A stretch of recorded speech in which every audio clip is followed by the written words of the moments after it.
Hello, hello à toutes, hello à tous.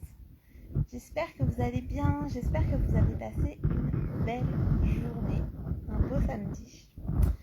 Nous, ici avec Christophe c'est mon amoureux, on était à Reims, on est toujours à Reims d'ailleurs, pour faire passer des entretiens de personnalité, entre guillemets, à des candidats pour intégrer les écoles de commerce.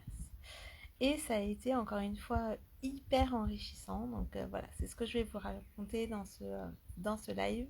C'est ce que je vais vous partager en fait dans ce live. Alors, pour ceux qui ne me connaissent pas, je suis Stéphanie Loyer, je suis la fondatrice de Raise Yourself et j'accompagne les hommes et les femmes à réaliser leurs ambitions pro et perso. Encore une fois, pendant cette journée, pendant toutes les questions qu'on posait finalement aux candidats et aux candidates, j'ai pu me rendre compte que le mot ambition, c'était encore un peu un gros mot. C'était mal vu d'avoir de l'ambition parce que c'était vu comme si pour réussir, il fallait absolument écraser les autres. Alors que moi, je crois qu'on réussit d'autant mieux qu'on avance avec les autres. Mais ça, c'est ma croyance à moi. Et en réalité, ce que je crois, c'est qu'on avance quoi qu'il arrive, que ce soit avec ou sans les autres, mais qu'on n'a pas besoin, et heureusement, d'écraser les autres pour avancer. Et moi, en l'occurrence, j'avance encore mieux quand je suis avec les autres. Parce que ça m'inspire en fait aussi de voir les autres avancer. Ça m'inspire et je me dis bah tiens, si elle réussit, si lui réussit, c'est que c'est faisable et j'ai envie en fait de suivre un peu ces traces là. Alors ce qui était aussi intéressant aujourd'hui pendant ces oraux, donc voilà, évidemment c'est confidentiel, en plus les résultats peuvent pas être dévoilés, mais ce que j'ai envie vraiment de partager avec vous, c'est un peu ce conditionnement avec lequel arrivaient les candidats. Enfin, sincèrement, il y avait comme un peu un uniforme finalement des personnes, alors qu'il n'y a pas du tout de dress code. En tout cas, c'est un dress code plutôt implicite. Mais même les filles, elles étaient toutes habillées sérieusement en tailleur pantalon noir avec une chemise blanche ou un chemisier blanc ou un débardeur blanc. Enfin voilà, elles étaient quasiment toutes habillées comme ça. Et quand il y a une des candidates qui arrive avec un blazer rouge et voilà, un petit t-shirt blanc et un pantalon, et que je lui demande en fait qu'est-ce qu'elle représente, cette couleur rouge pour elle, tout de suite elle s'est sentie un petit peu presque paniquée, comme si c'était un peu une erreur d'avoir mis ça. Donc elle me dit le rouge, je sais, on associe souvent ça à la colère. Je fais non, mais en fait la question c'est qu'est-ce que ça veut dire pour vous le rouge? Et en fait elle venait de dire un truc hyper intéressant. C'était une fille très très intéressante qui parlait de sa passion pour l'art et voilà son envie d'associer voilà tous ces apprentissages en école avec le milieu culturel, le milieu artistique, et elle nous montrait toute sa passion. Et en fait cette veste rouge, c'est de ça dont ça parlait de son dynamisme, de sa passion, voilà, de son côté un petit peu différent aussi, et c'était beau. Mais en fait, le fait que je mette le doigt dessus, c'est comme si elle se sentait un petit peu attaquée. Et je lui ai fait remarquer que finalement, c'était peut-être plutôt l'inverse, quoi, que voilà. Et elle nous a dit, finalement, à la fin, elle a dit, et pourtant, on nous a déconseillé, en fait. On nous a déconseillé de nous habiller comme ça. Mais on s'en fout, en fait, de ce qu'on nous conseille ou pas. À un moment donné, c'est les conseils, oui, c'est bien sûr, c'est intéressant d'avoir le point de vue des autres, mais finalement, la seule chose qui compte, c'est, et nous, de quoi on a envie. Et on voyait qu'elle faisait pas ça pour se démarquer, pour être fake ou quoi que ce soit. Ça venait d'elle en fait. Et quand on lui a posé la question de pourquoi elle faisait ça, pourquoi elle avait fait ça, elle dit en fait j'ai pris la veste qui était dans mon dressing, quoi, tout simplement. Et elle a été hyper transparente là-dessus, et c'est ça qu'on a aimé. Donc ça, c'était un point qui était vraiment déjà super intéressant. il y avait un autre point qui était intéressant pendant cette journée où j'ai vu quand même, j'ai vu 6 candidats le matin, 6 candidats l'après-midi, donc voilà, sur 12 candidats et candidates. Il y avait quelque chose un petit peu de l'ordre des fois de lisse. Donc quand ils arrivaient, ils se présentaient en 3 points, ils avaient un pitch qui était hyper bien rodé, voilà, mais presque trop finalement. C'était quelque chose qui était presque répété, attendu. Et en fait, dans leur pitch, il y avait plein de choses intéressantes. Hein, voilà, dans le fond, c'était vraiment intéressant. Mais il y avait très peu de qui ils étaient. Et alors que nous, on commençait vraiment les entretiens en disant, bah, en fait, l'intérêt numéro un de cet entretien, c'est qu'on sache qui vous êtes, mais qui vous êtes vous, pas qui vous êtes dans le formatage de vous. Et du coup, ben, quand on creusait un peu, on arrivait à tirer quand même le fil, et ça, c'était beau, parce que voilà, chacun avait des choses à dire.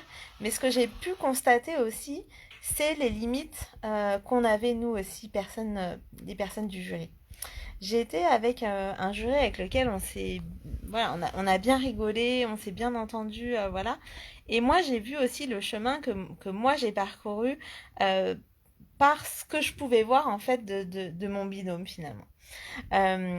Donc si tu regardes, voilà, je dis ça avec vraiment tout mon amour et voilà. Mais c'était assez rigolo finalement de voir que toujours à ce sujet de l'argent et pourtant là c'est enfin voilà mon binôme travaille en fait dans cette école et c'est une école de commerce hein, donc voilà c'est une école normalement qui est faite pour amener les gens à générer de l'argent après pour peu importe la cause mais la cause qui leur tient à cœur, d'accord. Et ce qui était rigolo c'est que dans les questions que mon binôme posait, il y avait des questions qui étaient assez orientées altruisme, assez orientées comme si, d'ailleurs je crois qu'à un moment donné, il a posé la question sur la belle personne, qu'est-ce qu'une belle personne. Mais c'est comme si en fait pour être une belle personne pour lui, il fallait absolument être presque dévoué pour les autres ou travailler pour une cause qui est plus grande que nous, mais qui est là pour aider les autres. Voilà. Et il y avait des candidats, et je pense à un en particulier, qui était vraiment brillant. C'était un candidat, enfin voilà, que moi j'ai trouvé brillant parce que il était authentique, il assumait ses positions. Positions avec lesquelles moi j'étais pas forcément d'accord hein, d'ailleurs, mais c'était beau de voir une personne comme ça de cet âge-là. Hein, les candidats ils ont entre 18 et 20 ans et de voir en fait une personne comme ça autant assumer ses positions et à un moment donné. J'ai du coup mon collègue qui lui dit voilà si vous aviez une baguette magique tout de suite qu'est-ce que vous changeriez qu'est-ce que vous feriez et donc le candidat lui dit ben voilà moi j'irais voyager dans tel pays pour faire ça exactement voilà et puis ben mon binôme lui dit mais en fait vous auriez pu faire exactement ce que vous vouliez, pourquoi vous n'avez pas forcément choisi de arrêter la faim dans le monde par exemple. Est-ce que vous pensez pas que c'est un peu égoïste? Voilà. Et j'ai beaucoup aimé cette question parce que je crois qu'il y a un temps en arrière où moi aussi j'aurais pu trouver ça égoïste en fait. Euh, et depuis que je travaille moi dans le développement personnel et depuis que moi je travaille aussi sur moi, je me rends compte à quel point on se fourvoie finalement sur ce mot d'égoïsme.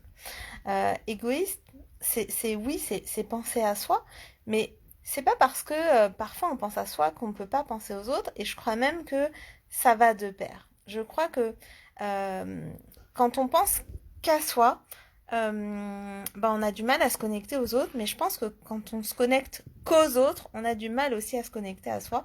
Et je pense que un équilibre pour moi, enfin voilà, euh, d'une personne, d'une personnalité, c'est justement de trouver cet équilibre qui nous convient à nous entre bah, qu'est-ce que je fais pour moi, qu'est-ce que je fais pour les autres, et qu'est-ce qui fait que ce que je fais pour moi va servir les autres, et qu'est-ce qui fait que ce que je fais pour les autres vient me servir aussi.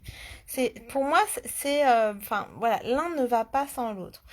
On donne souvent en fait cet exemple des avions. Vous savez, quand il y a ce côté un peu cette dépressurisation des avions et qu'on dit, ben voilà, quand il y a le masque à oxygène qui tombe, il faut le mettre d'abord sur soi avant de le mettre aux autres.